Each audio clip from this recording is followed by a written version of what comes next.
बाबा साहब आंबेडकर, बाबा साहब आंबेडकर, बाबा साहब आंबेडकर। हरियाणा के मुख्यमंत्री श्रीमान नायब सिंह सैनी जी, केंद्रीय मंत्रिमंडल के मेरे साथी श्रीमान मुरलीधर मोहोल जी, हरियाणा सरकार के सभी मंत्रीगण, सांसद और विधायकगण और मेरे प्यारे भाई और बहनों, मारे हरियाणा के धाकड़ लोगों ने राम राम।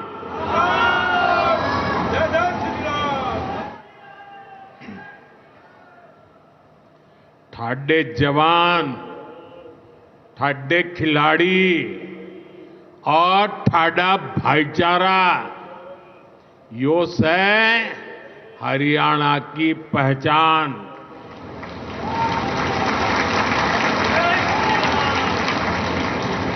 लावणी के इस अति व्यस्त समय में आप इतनी विशाल संख्या में हमें आशीर्वाद देने पहुंचे हैं। मैं आप सभी जनता जनार्दन का अभिनंदन करता हूं। गुरु जंबेश्वर, महाराजा अग्रसेन और अग्रोहा धाम को भी श्रद्धापूर्वक नमन करता हूं। साथियों, हरियाणा से, हिसार से मेरी कितनी ही यादें जुड़ी हुई है। जब भारतीय जनता पार्टी ने मुझे हरियाणा की जिम्मेदारी दी थी, तो यहां अनेक साथियों के साथ मैंने लंबे समय तक मिलकर काम किया था। इन सभी साथियों के परिश्रम ने भारतीय जनता पार्टी की हरियाणा में नींव को मजबूत किया है। और आज मुझे ये देखकर गर्व होता है कि भाजपा विकसित हरियाणा, विकसित भारत के लक्ष्य को लेकर पूरी गंभीरता से काम कर रहा है। साथियों, आज का दिन हम सभी के लिए, पूरे देश के लिए और खास करके दलित, पीड़ित, वंचित, शोषित, उन सब के लिए बहुत महत्वपूर्ण दिवस है। उनके जीवन में तो दूसरी दिवाली होती है। आज संविधान निर्माता बाबा साहब आंबेडकर की जयंती है। उनका जीवन, उनका संघर्ष, उनका जीवन संदेश हमारी सरकार की 11 साल की यात्रा का प्रेरणा स्तंभ बना है। हर दिन, हर फैसला, हर नीति बाबा साहब आंबेडकर को समर्पित है। वंचित, पीड़ित, शोषित, गरीब, आदिवासी, महिलाएं, इनके जीवन में बदलाव लाना, इनके सपनों को पूरा करना, ये हमारा मकसद है। इसके लिए निरंतर विकास, तेज विकास, और यही भाजपा सरकार का मंत्र है। साथियों, इसी मंत्र पर चलते हुए आज हरियाणा से अयोध्या धाम के लिए फ्लाइट शुरू हुई है। यानी अब श्री कृष्ण जी की पावन भूमि हरियाणा प्रभु राम की नगरी से सीधे जुड़ गई है।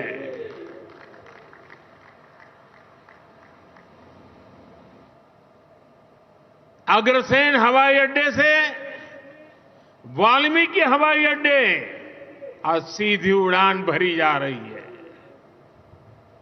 बहुत जल्द यहां से दूसरे शहरों के लिए भी उड़ानें शुरू होगी। आज हिसार एयरपोर्ट की नई टर्मिनल बिल्डिंग का शिलान्यास भी हुआ है। ये शुरुआत हरियाणा की आकांक्षाओं को एक नई ऊंचाई पर पहुंचाने की उड़ान है।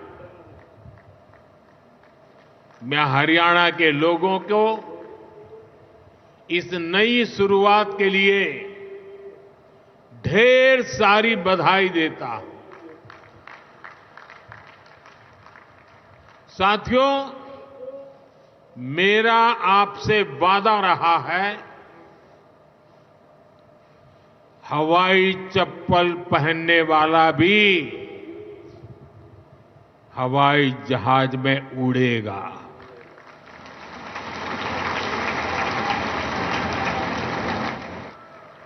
और ये वायदा हम देश में चारों तरफ पूरा होता देख रहे हैं। बीते 10 सालों में करोड़ों भारतीयों ने जीवन में पहली बार हवाई सफर की है। हमने वहां भी नए एयरपोर्ट बनाए जहां कभी अच्छे रेलवे स्टेशन तक नहीं थे। 2014 से पहले देश में 74 एयरपोर्ट थे। सोचिए, 70 साल में 74। आज देश में एयरपोर्ट की संख्या 150 के पार हो गई है।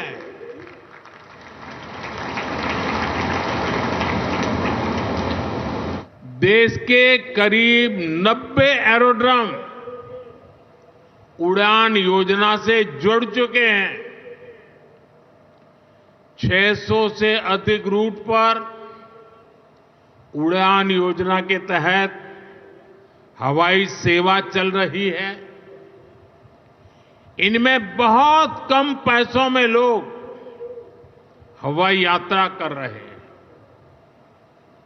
और इसलिए आज हर साल हवाई यात्रा करने वालों का नया रिकॉर्ड बन रहा है। हमारी एयरलाइन कंपनियों ने भी रिकॉर्ड संख्या में 2000 नए जहाजों का, हवाई जहाजों का ऑर्डर दिया है। और जितने नए जहाज आएंगे उतनी ही ज्यादा नौकरियां पायलट के रूप में हो, एयर होस्टेस के रूप में हो, सैकड़ों नई सेवाएं भी होती है। एक जगह हवाई जहाज चलता है तब ग्राउंड स्टाफ होता है, न जाने कितने काम होते हैं। ऐसी अनेक सेवाओं के लिए नौजवानों को रोजगार के अवसर मिलेंगे।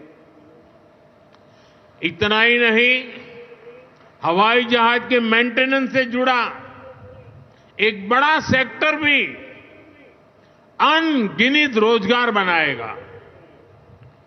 हिसार का ये एयरपोर्ट भी हरियाणा के नौजवानों के सपनों को नई ऊंचाई देगा।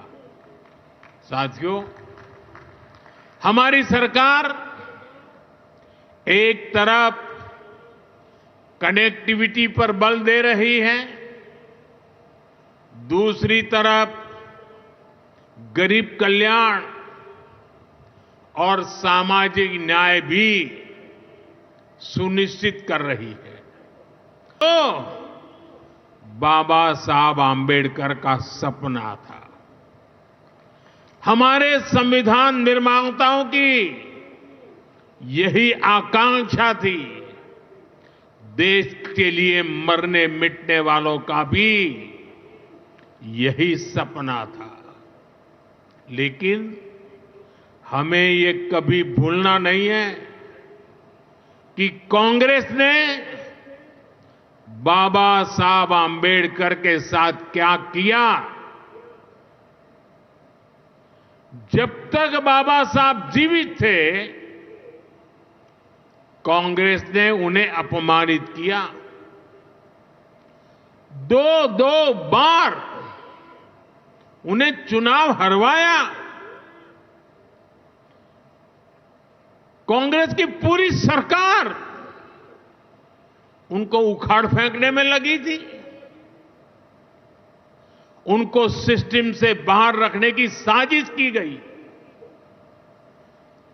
जब बाबा साहब हमारे बीच नहीं रहे तो कांग्रेस ने उनकी याद तक मिटाने की कोशिश की। कांग्रेस ने बाबा साहब के विचारों को भी हमेशा के लिए खत्म कर देना चाहा। डॉक्टर अंबेडकर संविधान के संरक्षक थे, कांग्रेस संविधान की भक्षक बन गई है। डॉक्टर अंबेडकर समानता लाना चाहते थे, लेकिन कांग्रेस ने देश में वोट बैंक का वायरस फैला दिया। साथियों, बाबा साहब चाहते थे कि हर गरीब, हर वंचित गरिमा से जी सके, सर ऊंचा करके जिए, वो भी सपने देखें, अपने सपने पूरे कर सके। लेकिन कांग्रेस ने एससी, एसटी, ओबीसी को सेकंड क्लास सिटीजन बना दिया। कांग्रेस के लंबे शासनकाल में कांग्रेस के नेताओं के घर में स्विमिंग पूल तक पानी पहुंच गया, लेकिन गांव में नल से जल नहीं पहुंचा। आजादी के 70 साल बाद भी गांवों में सिर्फ 16% घरों में नल से जल आता था। सोचिए, 100 घर में से 16 घर में।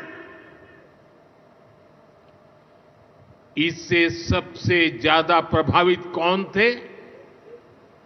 इससे एससी, एसटी, ओबीसी सबसे ज्यादा प्रभावित थे। अरे उनकी इतनी ही चिंता थी, आज जो गली गली में जाके भाषण झाड़ रहे हैं, अरे कम से कम मेरे एससी, एसटी, ओबीसी भाइयों के घर तक अरे पानी तो पहुंचा देते। हमारी सरकार ने 6-7 साल में 12 करोड़ से ज्यादा ग्रामीण घरों में नल कनेक्शन दिए हैं। आज गांव के 80% घरों में, यानी पहले 100 में से 16, आज 100 में से 80 घरों में नल से जल आता है। और बाबा साहब का आशीर्वाद है, हम हर घर तक नल से जल पहुंचाएंगे। शौचालय के अभाव में भी सबसे बुरी स्थिति एससी, एसटी, ओबीसी समाज की ही थी। हमारी सरकार ने 11 करोड़ से ज्यादा शौचालय बनवाकर वंचितों को गरिमा का जीवन दिया है। साथियों, कांग्रेस के जमाने में एससी, एसटी, ओबीसी के लिए बैंक का दरवाजा तक नहीं खुलता था। बीमा, लोन, मदद, ये सारी बातें सब सपना था। लेकिन अब जनधन खातों के सबसे बड़े लाभार्थी मेरे एससी, एसटी, ओबीसी के भाई बहन हैं। हमारे एससी, एसटी, ओबीसी भाई बहन आज गर्व से जेब में से रुपए कार्ड निकाल करके दिखाते हैं। जो अमीरों के जेब में कभी रुपए कार्ड हुआ करते थे, वो रुपए कार्ड आज मेरा गरीब दिखा रहा है। साथियों, कांग्रेस ने हमारे पवित्र संविधान को सत्ता हासिल करने का एक हथियार बना दिया। जब जब कांग्रेस को सत्ता का संकट दिखा, उन्होंने संविधान को कुचल दिया। कांग्रेस ने आपातकाल में संविधान की स्पिरिट को कुचला, ताकि जैसे तैसे सत्ता बनी रहे। संविधान की भावना है कि सबके लिए एक जैसी नागरिक संहिता हो, जिसे मैं कहता हूं सेक्युलर सिविल कोड। लेकिन कांग्रेस ने इसे कभी लागू नहीं किया। उत्तराखंड में भाजपा सरकार आने के बाद सेक्युलर सिविल कोड, समान नागरिकता संहिता, ये लागू हुई। डंकी की चोट पर लागू हुई। और देश का दुर्भाग्य देखिए, संविधान को जेब में लेकर के बैठे हुए लोग, संविधान पर बैठ गए हुए लोग, ये कांग्रेस के लोग उसका भी विरोध कर रहे हैं। साथियों, हमारे संविधान ने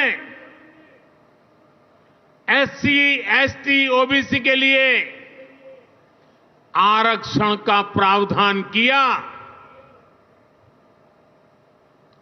लेकिन कांग्रेस ने उनको आरक्षण पहुंचा कि नहीं पहुंचा, उनके बच्चों को शिक्षा के लिए सुविधाएं प्रारंभ मिलना शुरू हुआ कि नहीं हुआ, एससी, एसटी, ओबीसी के कोई व्यक्ति अधिकार से वंचित तो नहीं रह गए, उसकी कभी परवाह नहीं की।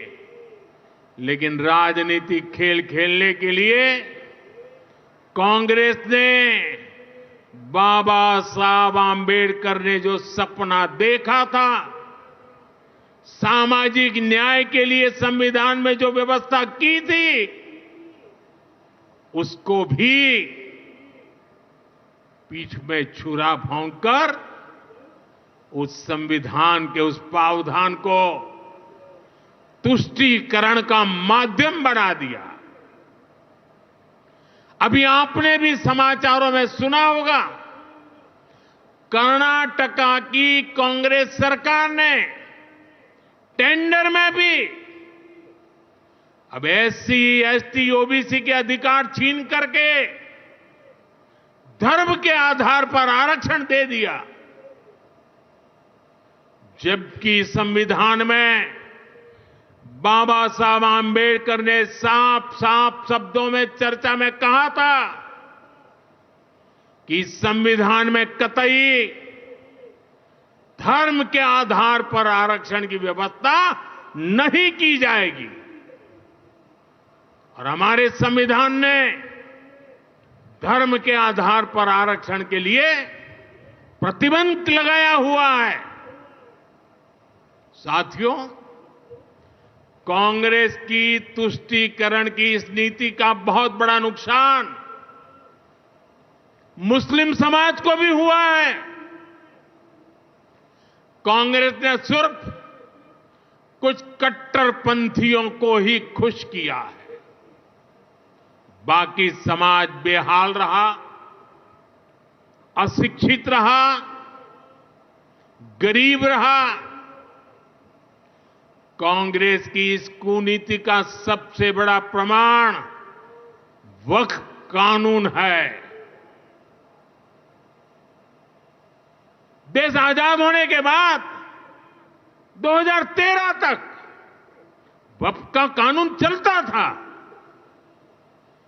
लेकिन चुनाव जीतने के लिए, तुष्टीकरण की राजनीति के लिए, वोट बैंक की राजनीति के लिए 2013 के आखिर में, आखिरी सत्र में कांग्रेस ने इतने सालों तक चल रहे वक्फ के कानून में आनन फानन संशोधन कर दिया ताकि चुनाव में वोट पा सके। वोट बैंक को खुश करने के लिए इस कानून को ऐसा बना दिया कि बाबा साहब आंबेडकर के संविधान की ऐसी की तैसी संविधान से ऊपर कर दिया। ये बाबा साहब का सबसे बड़ा अपमान का काम था। साथियों, ये कहते हैं कि उन्होंने मुसलमानों के हित में किया।